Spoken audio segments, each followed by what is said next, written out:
se esta rua fosse minha, eu mandava ladrilhar com pedrinhas de brilhante para o meu amor passar. Nesta rua tem um bosque que se chama solidão. Dentro dele mora um anjo que roubou meu coração.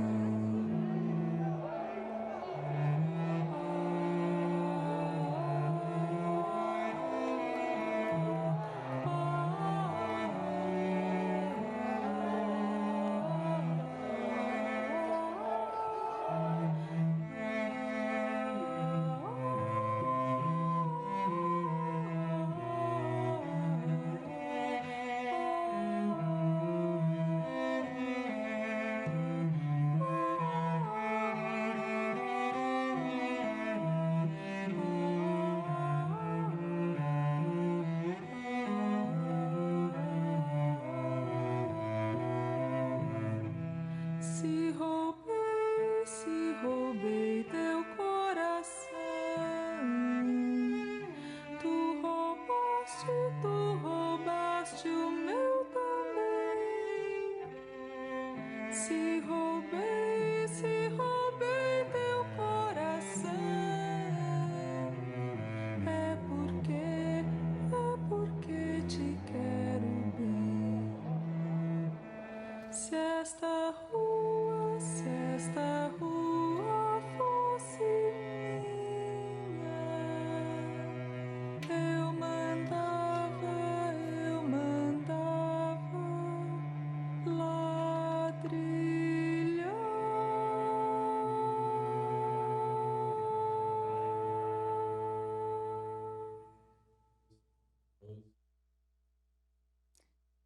Essas imagens, isso é o que a mídia mostrou, né, Bruno? Mas você estava lá, o que você realmente viu?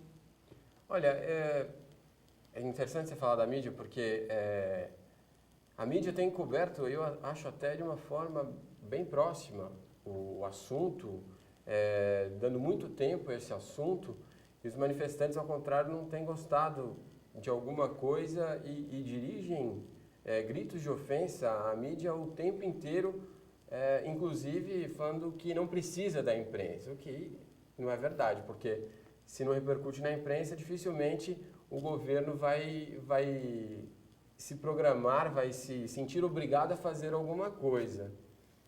Não sei se vocês concordam. Exatamente, e assim, aí você vê que existe uma falta de amadurecimento político nas reivindicações, sabe? Porque é muito interessante, porque a própria mídia foi pega despreparada e de surpresa disso. E você vê a própria Rede Globo, que é a grande hegemonia de mídia no Brasil, tirando suas câmeras e suas canoplas de microfone, a identificação de sua mídia. Isso é uma coisa sem precedente, gente, para filmar com câmera de celular e com microfone sem canopla. E até para falar, o Caco Barcelos, que é um repórter conceituado, escreveu livros, inclusive, denunciando abusos policiais, teve que sair do país e os próprios manifestantes repreendendo o trabalho dele, não dá para entender muito. Então, assim, eu tenho até um professor que falou que queimando viaturas dos meios de comunicação, né? Porque, na verdade, são os carros de transmissão, né? Link. Mas, assim, é um povo que está indignado com o que está indo para a televisão, com o monopólio, só que, ao mesmo tempo, é uma manifestação feita para a televisão. As pessoas estão adorando postar suas coisas no Facebook. As pessoas estão adorando colocar suas fotos de engajamento social no Instagram. Vale curtidas, isso. Exatamente. As pessoas adoram isso. Elas estão muito cheias de si, querendo ser adoradas e louvadas pelo que estão fazendo. É claro que esse movimento não são 20 centavos, como é o slogan. Eu acho incrível também porque o grande slogan do transporte público é de uma empresa automotiva. vem pra rua. Gente, olha o absurdo que a gente está metido, sabe? Falta Agora, reflexão, falta... isso- Existe uma paixão tão grande por alguma coisa. E, olha, gente, realmente, eu estava na manifestação lá no dia 11 e é um clima muito empolgante. Toda vez que vem uma massa, gritos e tal, você começa a ver, nossa, o que está acontecendo? Exato, sabe? Mas não... o grande negócio é que tem muito oba-oba, né? Exato. Então, eu acho assim, um grupo minoritário dirige Quem está protestando? ofensa para a mídia e o resto vai na onda. Exato. Até é o que acontece com o vandalismo. Alguns poucos aproveitadores, diria até bandidos, começam a depredar as coisas justamente para saquear, levar coisa para eles próprios, sem nenhum interesse de protesto, porque quem está protestando está lá pacificamente. E aí alguns aproveitam e vão na onda, tal. Tem muita gente que está ali usando droga enfim, tem manifestante decente, tem manifestante de todas as idades, a gente encontrou muita família, mas tem um grupo baderneiro E também. talvez seja justamente pela pluralidade de motivos que levam a essa manifestação. O brasileiro está cansado, está, usando uma expressão bem gráfica, está vomitando o governo e os abusos feitos contra esse país. Nós pagamos muito imposto. Nossas estradas não são boas, nossos hospitais não são bons. Só que o Brasil, desde muito tempo, acostumou a ser um país privatizado. A gente não depende, a classe média não depende muito do Estado. Tem convênio público, particular de saúde, põe seus filhos nas escolas particulares. Então, assim, e continua pagando um imposto altíssimo. Só que a gente elege celebridade para ir para a Câmara dos Deputados, jogador de futebol, mesmo líderes religiosos, não existe plano político. Então, assim, essa consciência precisa ser mais no fundo, que o Até brasileiro porque- tem direito de protestar? Tem, mas eu sou a favor de movimentos que se levantem pelos direitos. Mas existe uma reflexão muito maior que precisa ser feita nesse momento. E é fora das ruas essa reflexão.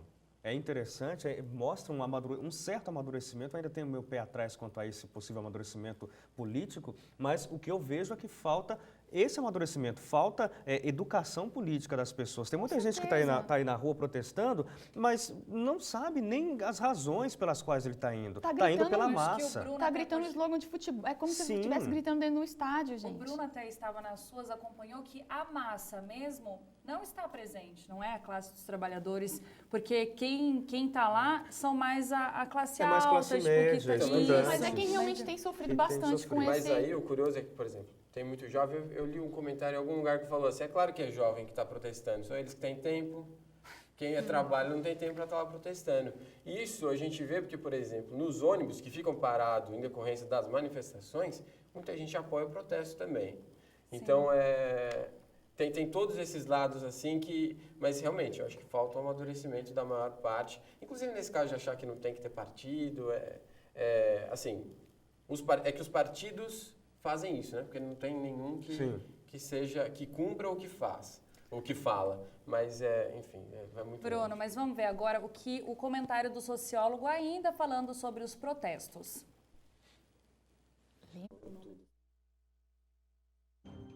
Os dois lados, na verdade, estão em situações de risco ou de barbárie, porque ambos os lados não são civilizados. Nem a polícia militar, que infelizmente deveria zelar pela segurança, e nem muito menos parte desses manifestantes que, por uma questão sociológica, acha espaço para a aplicação da violência. Então você tem uma sociedade que infelizmente beira a barbárie, onde a violência é o mecanismo de diálogo ou de diplomacia de ambos os lados, o lado vencedor e o lado oprimido. E não é assim que funciona, não deveria acontecer, até porque nós estamos numa democracia e o ponto de equilíbrio para nós é o diálogo e a preservação da integridade física, tanto de um lado quanto de outro. Você ouviu aí a opinião do sociólogo e cientista político Maurício Cardoso. Agora, Hélio, será que só esses movimentos, os protestos resolvem? Na minha opinião, não. É o que a gente estava conversando agora há pouco. Isso mostra um pouco de despertamento, mas não é o protesto que vai mudar. A gente precisa de mudanças na pessoa. Quer dizer, o jovem que está aí na rua protestando, tá tentando mostrar os seus direitos, sua indignação contra o governo, precisa fazer alguma coisa na hora que ele vai votar. antes de uma lei ser aprovada, antes de algum projeto ser aprovado na Câmara, é aí o momento de você se levantar e falar contra. Agora que os estádios estão construídos, vai falar que o governo gastou demais? Agora que já foi, vai fazer o quê? Querem que sejam demolidos? Não resolve agora. Então mas é interessante para a gente pensar que, bom, a gente tem força, a gente pode fazer alguma coisa, a gente pode mudar, mas não é só lá na rua, é no dia a dia e fazendo a nossa parte como população. A gente precisa entender que o governo, ele é um servidor geral da nação. E como um servidor geral da nação, ele precisa servir aos interesses da população. Só que essa população precisa estar atenta ao que o governo faz antes de o governo fazer. É um momento até para reflexão e a gente vai ver isso agora. O movimento, ele chegou no ápice dele. Ele conseguiu todas as atenções midiáticas, chamou a atenção de toda a sociedade, mas ele está no limite daquilo que é tolerável e daquilo que é intolerável. É necessário e é urgente que agora haja um movimento de reflexão, um movimento de busca de diretrizes que legitimem esse movimento mais do que a legitimação constitucional e que esse movimento produza líderes. É preciso que haja um comando de manifestação e esse comando consiga unificar os discursos que existem nas várias partes do Brasil, até para que o Estado possa dialogar com ele. Fora disso, ele tende naturalmente a criar um cansaço, a oferecer uma certa apatia para as demais pessoas, componentes da própria sociedade brasileira. Então, já é uma situação assim, limite, e por ser limite, ela precisa ser repensada.